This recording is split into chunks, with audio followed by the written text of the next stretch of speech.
And as we reported earlier, the U.S. economy grew at an annual rate of 1.8% in the first 3 months of the year, significantly slower than first thought.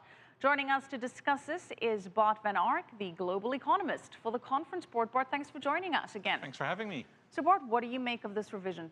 Well, this is obviously not so good a start for the year because, as you know, the Federal Reserve is predicting that the year as a whole will have a growth rate of about 2.3 to 2.6%. And now with this downward adjustment in the first quarter, from 2.4 to 1.8, it's going to be hard to get there. How much of an impact has the Obama administration's tax hikes been in the revision of the GDP number? Well, it's interesting because originally it didn't look like it was having a huge impact. Right. But then we saw consumption actually slowing down. In May, it was a little up again, just on a monthly basis. And, you know, these revisions are pretty big. And I think it does suggest that the consumer is still a little bit uneasy about what is going on and a little bit hesitant. So we see these big changes in numbers.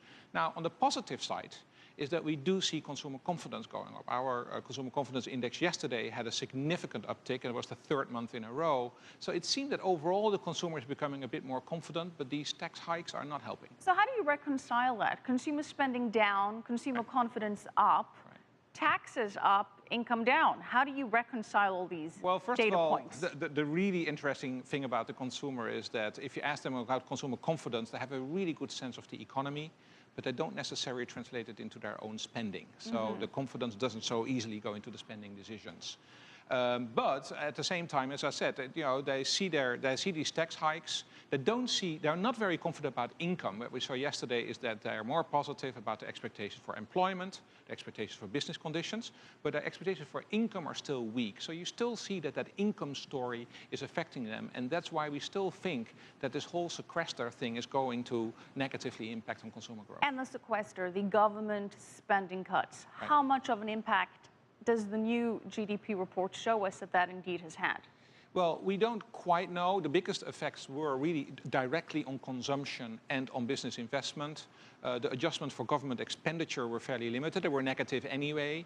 We expect them to remain negative in this quarter. That is why we are pretty much more conservative than most are, because we do think that the sequester is going to play through, and it's only in the second half of the year that we'll see a gradual improvement. But the whole story means that with this 1.8 number that we got today for the first quarter, that I think overall 2013 growth cannot be higher than 2% and probably even lower.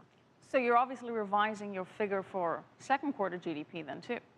Well, second quarter GDP, we were already low at about a 1.1% growth rate. As I said, the consumer reports, or the May report, wasn't all that bad.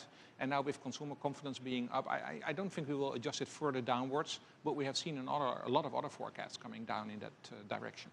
1.8 is bad. Still, it's growth and better than the 0.4 of the fourth quarter of last year. Right. So what have been the bright spots? What has been fueling? Well, obviously the most important thing is housing. Right. And you know, the housing prices has helped to improve the consumer balance sheet, and that makes consumers a lot more confident. They go out a little bit more to borrow. The deleveraging Because they feel that weakened. Yeah. their houses are worth more, so are they doing reverse mortgages? Well, what is the thinking two things. there? They feel that even the people who are not buying or selling are still feeling that their houses are more worth, and that makes them a bit more confident. But also there's, of course, more activity in buying and selling. A lot of it was in refinancing, but now we're also beginning to see that new homes are being purchased.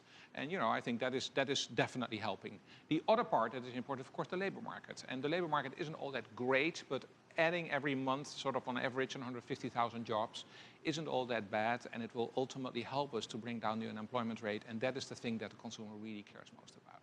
If the housing market is recovering as we've seen that it has, Right. Is this proof that the Fed bond buying packages and low interest rates, that the whole stimulus program has in fact worked, at least with regards to the housing market? Well, I think you can definitely argue, in my view, that this whole quantitative easing package has helped to keep our heads above the water and has avoided to make things worse. And, you know, I think that's the best thing that it can do. Ultimately, you know, this patient, the U.S. economy, has to stand on its own feet. And I think the real worry now is, you know, can we take it out of, you know, life support and bring it into rehab? Now, we're seeing an interesting thing with the markets, and it's good that you refer to it as a patient, Right. because it seems like the markets are embracing medicine rather than the overall health recovery of the patient. It seems like the markets are responding to, okay, great, we'll get more medicine, rather than, oh, the economy's better, so the Fed will start tapering off stimulus? Well, I mean, there are a couple of family members of this patient. So one family member are indeed the markets who like the medicine and who are just comfortable with the medicine and feel, that this needs to be continued.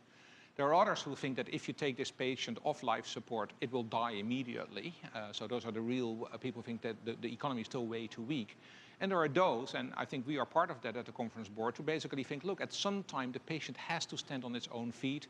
This may not be a bad time to begin to do that, but do it slowly. This patient is not going to run the marathon right away. It has to go into rehab. It takes time. And from that perspective, it's very understandable that the Federal Reserve is now bringing out messages like, this is only going to be very slowly. We're only going to reduce the quantitative easing somewhat.